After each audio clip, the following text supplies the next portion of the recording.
मुकेश अंबानी की company Reliance industries ने रूस से आने वाले कच्चे तेल को खरीदना अचानक बंद कर दिया है। रिलायंस ने आखिर ऐसा क्यों किया? अब तक कंपनी रूस से तेल क्यों खरीद रही थी? देश की इस सबसे बड़ी ऑयल रिफाइनरी की तरफ से रूस से तेल खरीदना बंद करने के आगे अब क्या होगा? क्या अब भारत में लोगों को पेट्रोल भराने के लिए ज्यादा पैसे खर्च करने पड़ेंगे? रिलायंस इंडस्ट्रीज के शेयर्स से लेकर कंपनी के मुनाफे पे इसका क्या असर होगा? आज के खर्चा पानी में इन सभी बातों पर विस्तार से बात करेंगे। लेकिन शो को शुरू करने से पहले एक जरूरी सूचना, लौट आया है लल्लन टॉप का सालाना जलसा, लल्लन टॉप अड्डा। तारीख 21, आज का तो दिन बीत गया। 22 और 23 नवंबर जगह है दिल्ली का major Dhyanchand national stadium. Sunil Shetty, Kumar Vishwas, Piyush Mishra, Sapna Chaudhary, Manu Bhaker, सोना महापात्रा जैसे बड़े नाम होंगे। यहाँ साधो बैंड का परफॉर्मेंस भी होगा, स्टैंड अप कॉमेडियन भी होंगे और साथ में होगी पूरी लल्लन टॉप की फैमिली। फ्री पास चाहिए? एक काम करिए, छोटा सा काम करना है आपको। 3 सवालों का एक क्विज है। क्विज का लिंक आपको डिस्क्रिप्शन में मिल जाएगा। सही जवाब देने वालों को व्हाट्सएप पर टिकट मिल जाएगा, वही QR कोड होगा। गेट पे आइए, दिखाइए, वहीं आपसे मुलाकात होगी। देखिए, आज वहीं से लौट के आए हैं। नमस्ते, मेरा नाम विकास वर्मा है और आप देख रहे हैं लल्लन टॉप का डेली फाइनेंशियल बुलेटिन खर्चा पानी। रिलायंस इंडस्ट्रीज ने बड़ा फैसला किया है। कंपनी का कहना है कि उसने जामनगर की एक्सपोर्ट ओनली रिफाइनरी में रूसी क्रूड का इस्तेमाल पूरी तरह से बंद कर दिया है। कंपनी के मुताबिक रूसी क्रूड का इंपोर्ट SEZ यूनिट में 20 नवंबर से पूरी तरह से रोक दिया गया है, यानी एक्सपोर्ट वाली रिफाइनरी में रूसी तेल का इस्तेमाल बंद होगा। अब जानते हैं कि रिलायंस रूस से कितना तेल खरीदती है और जामनगर रिफाइनरी में कितना तेल तैयार किया जाता है। तो इकोनॉमिक्स टाइम्स की एक रिपोर्ट के मुताबिक रिलायंस भारत में रूसी तेल का सबसे बड़ा खरीदार है।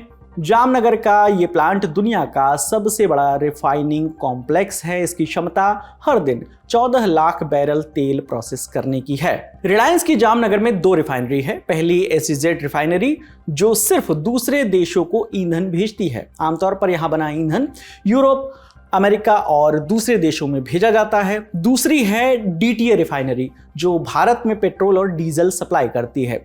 DTA रिफाइनरी इसका मतलब होता है डोमेस्टिक टैरिफ एरिया रिफाइनरी। ये वो रिफाइनरी है जो भारतीय बाजार के लिए पेट्रोल, डीजल और जेट फ्यूल समेत तमाम पेट्रोलियम उत्पादों का प्रोडक्शन करती है।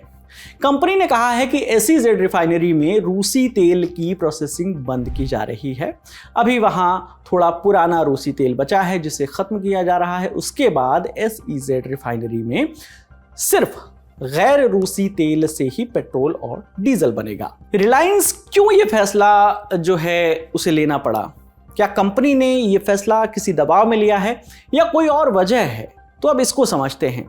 जैसा कि आप दर्शकों को मालूम ही है कि रूस यूक्रेन का युद्ध शुरू होने के बाद से रिलायंस रूस से तेल खरीद रहा था। इसकी सबसे बड़ी वजह थी कि रूस ने भारत जैसे देशों को भारी छूट पर तेल बेचना शुरू किया। रिलायंस के लिए यह सौदा बेहद फायदेमंद था, लेकिन बाद में EU यानी यूरोपीय यूनियन ने प्रतिबंध लगा दिया था कि रूसी क्रूड से बना कोई भी पेट्रोल, डीजल या दूसरा ईंधन उनके देशों में नहीं बेचा जा सकेगा। जनवरी 2026 से ये प्रतिबंध लागू हो रहे हैं।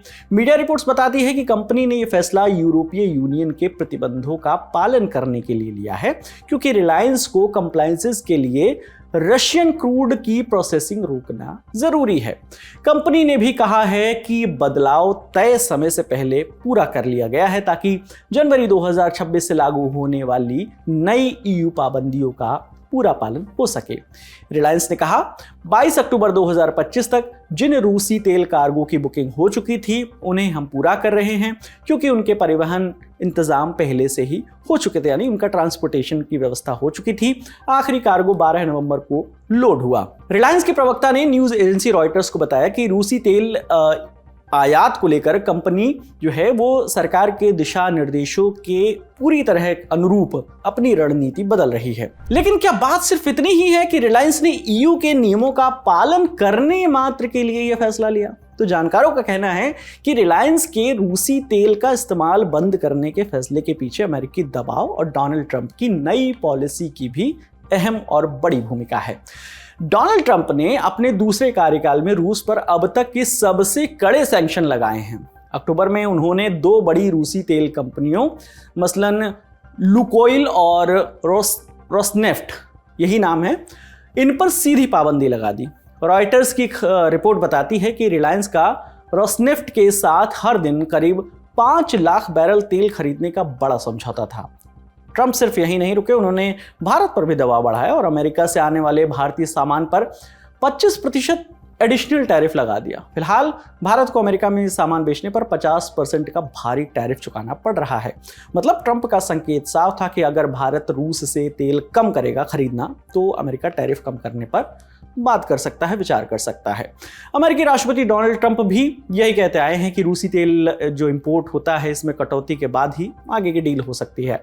आपको याद दिलाते चले कि भारत और अमेरिका के बीच ट्रेड डील पर बातचीत चल रही है, लेकिन अब तक डील फाइनल नहीं हो पाई है। वहीं सैंक्शन का पालन नहीं करने पर रिलायंस को क्या नुकसान हो सकता है, तो इसका जवाब यह है कि ईयू में पहले ही रशियन क्रूड का डायरेक्ट इंपोर्ट बैन है।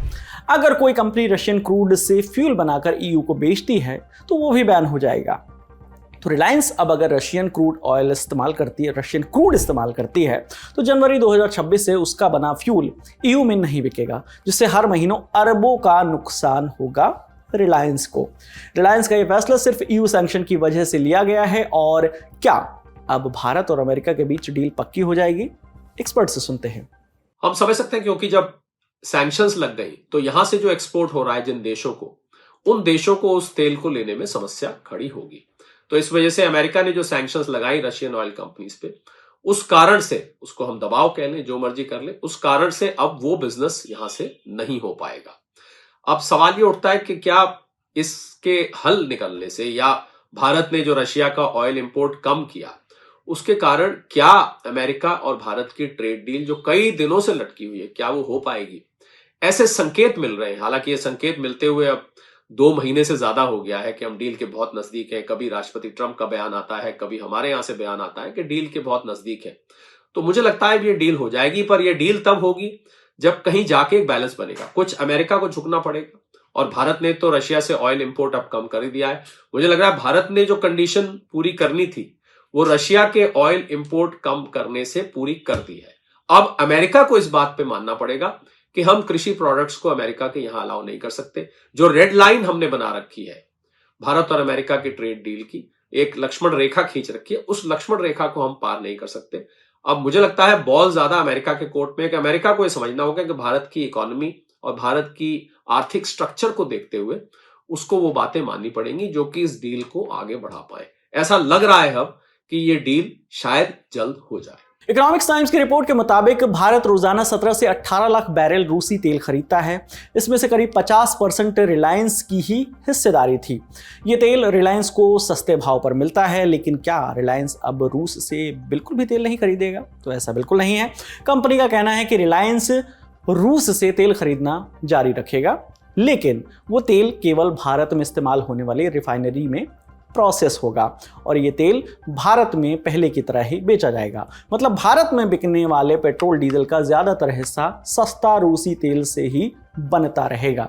वहीं इस खबर के सामने आने के बाद शेयर मार्केट में भी रिएक्शन देखने को मिला है।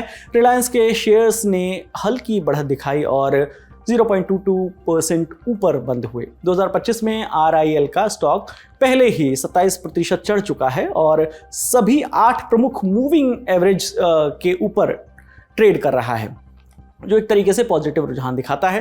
तो क्या रिलायंस के इस फैसले का पेट्रोल डीजल की कीमतों पर असर हो सकता है? घटेंगे क्या दाम? एक्सपर्ट क्या कह रहे हैं वो आपको सुनवाते हैं।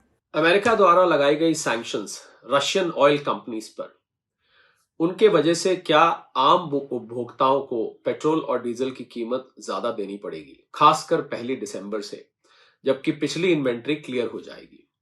तो इसका जवाब है शायद इमीडिएटली ऐसा नहीं होगा, क्योंकि जो रोक लगी है, अगर हम रिलायंस इंडस्ट्रीज का उदाहरण ले तो उस पर रोक लगी है जो इंपोर्ट, और ऐसा माना जाता है रोजनेफ्ट से करीब 5 लाख बैरल्स का प्रतिदिन इंपोर्ट हो रहा था, जो इंपोर्ट एक्सपोर्ट के लिए हो रहा था। यानी कि जो रिफाइनिंग मार्जिन्स एक ऑयल रिफाइनरी रखती है एक्सपोर्ट करने के लिए, क्रूड वहां से आता है, यहां से पेट्रोल, डीजल, एविएशन फ्यूल बनकर जाता है।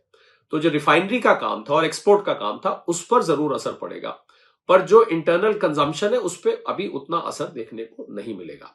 तो मुझे ऐसा नहीं लगता कि इमीडिएटली पेट्रोल डीजल की कीमतें बढ़ेंगी, क्योंकि पहले ही ये कीमतें बार बार सरकार पर ये इल्जाम लगता था कि कीमतें जब क्रूड ऑयल सस्ता होता है तो आप कीमतें घटाते नहीं, जब महंगा होता है तो बढ़ा दी जाती हैं।